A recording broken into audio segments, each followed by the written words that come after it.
When middle school librarian Amanda Jones opened her email on August 14, 2022, her hands started to shake and she felt short of breath. She had just received a message from a stranger that accused her of being a pedophile and a groomer. It concluded with a threat, quote, "You can't hide, we know where you work and live. Click, click, see you soon." What had Jones done to prompt such language? She had spoken against book banning at a local public library board meeting in Livingston Parish, Louisiana. On the agenda that night was a discussion around banning books with LGBTQ content and prohibiting signage for things like Black History Month and Pride Month. As a librarian herself, Jones was concerned and felt the need to speak up. I talked about the detriments of book censorship, and I never named a single book. I just was speaking in generalities. And that's all I did.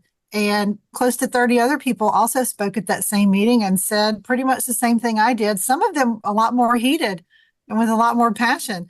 In her speech, Jones explained that libraries have diverse collections with resources from many points of view. She told the audience that there was a system in place for parents to challenge books they felt were inappropriate, but that a library's mission is to provide access to information for all users. Even though Jones lives in what she describes as a conservative Louisiana community, she was shocked and heartbroken by what happened next. She's since filed 3 police reports, a defamation lawsuit, and received many death threats. Many of her neighbors have turned on her. Some friends grew distant. She says even her parents couldn't understand her point of view. And I've been in a lot of therapy since then to try to process, but I'm so used to the hate at this point. It hasn't stopped. It started in July of 2022 and it's still ongoing. It's constant. So I'm used to it now. Jones writes about her experiences in her book, That Librarian, The Fight Against Book Banning in America. Before becoming a school librarian a decade ago, she taught English language arts to 7th and 8th graders.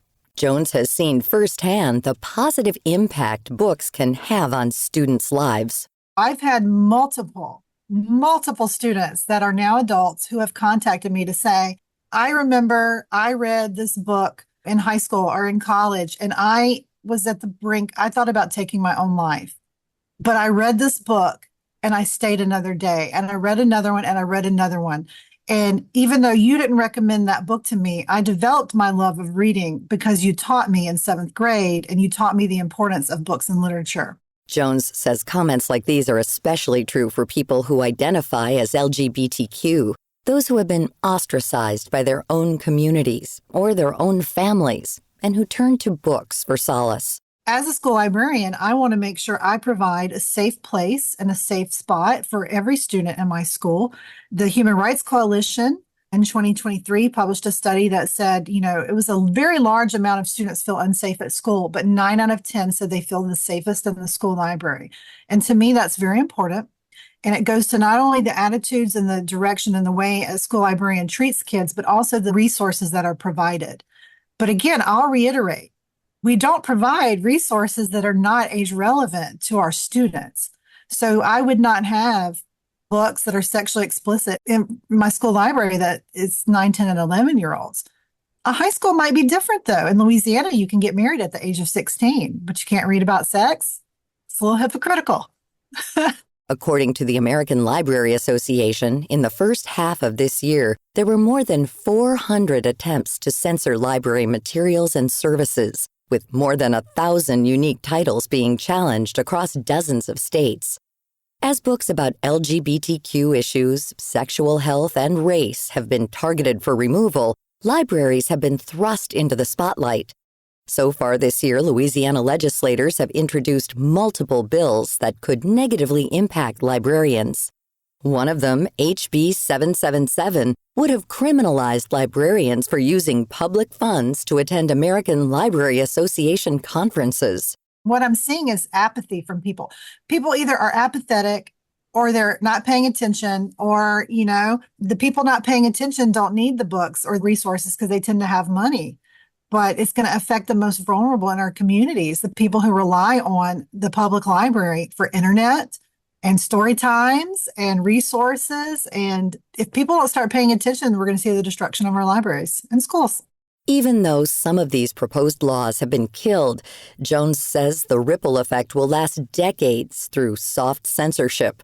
According to the American Library Association, soft censorship is when books are purchased by libraries, but then placed in restricted areas, hidden, or kept off limits.